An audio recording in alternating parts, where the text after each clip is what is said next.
割韭菜也能算交易系统化，那他做的是挺不错的。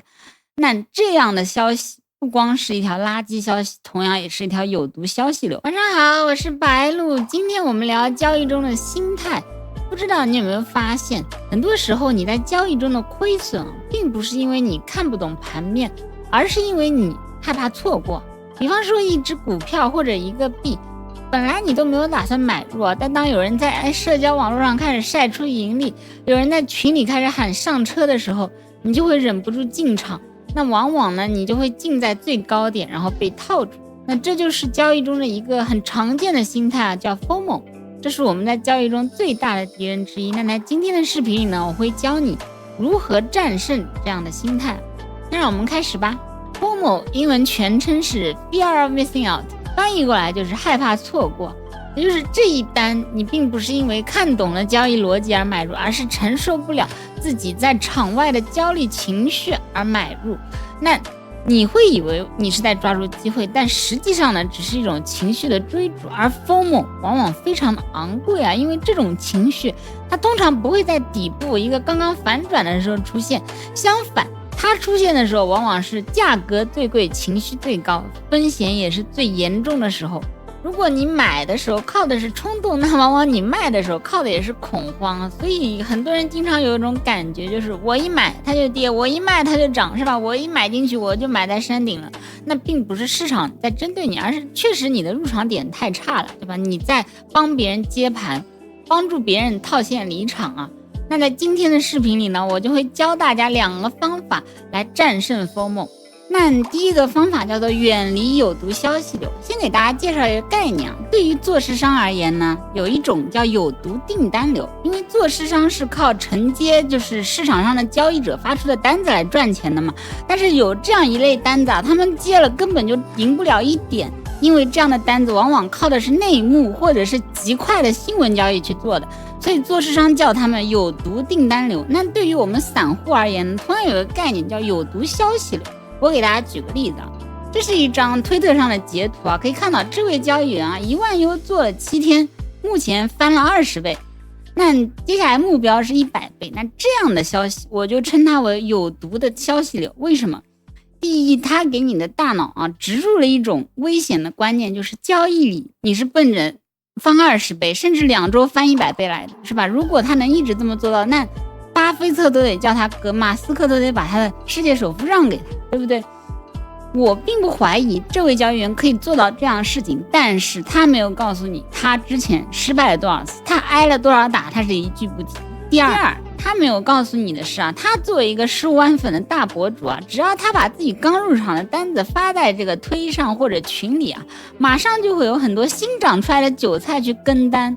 那他这个20倍收益可以说绝大部分都来源于对自己这帮新韭菜粉丝的一个无情的收割可以说是血淋淋的。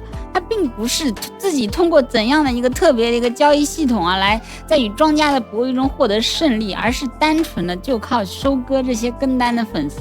如果割韭菜也能算交易系统化，那他做的是挺不错的。那这样的消息不光是一条垃圾消息，同样也是一条有毒消息流。它给我们的大脑种上了危险的种子。我们再举个例子有毒的消息流。我们看一下这条试试咸蛋然后发出了一个刚刚入场15分钟左右的一个山寨币的涨幅这样的也是一个非常非常标准的有毒消息流。为什么？这条帖子里他也没有说自己为什么看好这个币，没有任何的理由，只有一个赤裸裸的晒单。我们再看得仔细一点2点18分发的，它这是一个15分钟 K 线的第2根入的场，说明它入场时间在18分钟以内这样的一单就发出来，它居心何在呢？无非就是希望激起粉丝的 FOMO， 对吧？让大家来给他抬轿子。那这就是非常非常危险的一个入场这就是一个顶部的一个追多。在这里呢，我并不是要去批判这位博主他做的对错因为割韭菜自古以来都是一门手艺，是吧？每个人都有他的生存之道但是我想说的是，如果你想走上交易的正道，而不是走上一条歪路的话呢，你应该远离这样的消息。那有的人会说，那我们是不是就不能刷社交网络了呀？也不是，还是有一些健康信息了在这里我给大家举个例子。为了避嫌，我给这位博主也打了码，并非拉一踩一啊。我们可以看到，这位老外博主他也晒单了，他晒了一个7.5万做多比特币到10.4万的单子。那为什么我说他这就是有意的消息流呢？因为我们再往前看2个月会发现，他在2个月前就喊了这单多单，而且他给出了一个进场的理由，他认为这里是一个标准的看涨3驱动模式啊。所以说在2个月以后，他的判断得到了印证，那他进行了一个晒单，他甚至都没有给我们看他的仓位，但没有人会去怀疑他，对不对？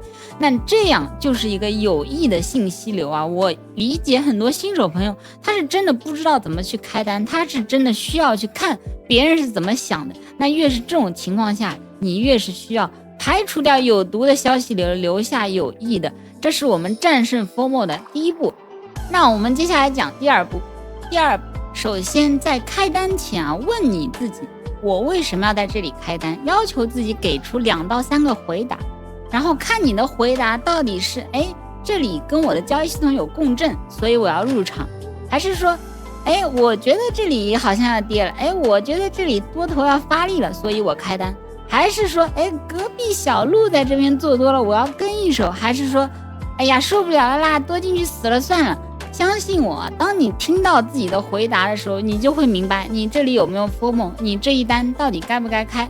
然后在你开单前念出你自己交易守则中最重要的3条。在这里我直接给大家分享3条我会念的，那就是直接大声的念出来，没有什么羞耻的感觉。就是第一，不做非关键位置；第二，不做新闻交易；第三，只在强共振位置做反转，其他时候顺势做。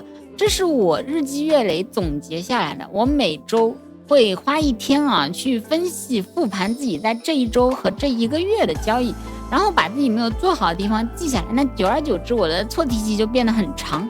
那挑出3条，并在你开单前念出来是最有帮助的。如果你容易 FOMO， 那你的第一条就是不 FOMO。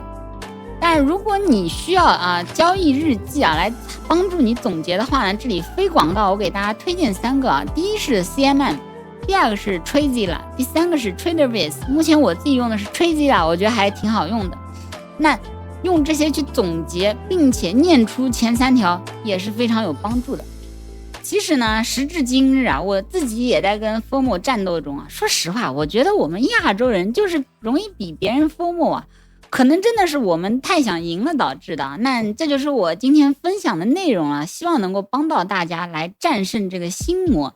那下一期呢，我打算跟大家聊一下熔断和冷静期这样一个合约交易必不可少的概念那我们下期见，拜拜。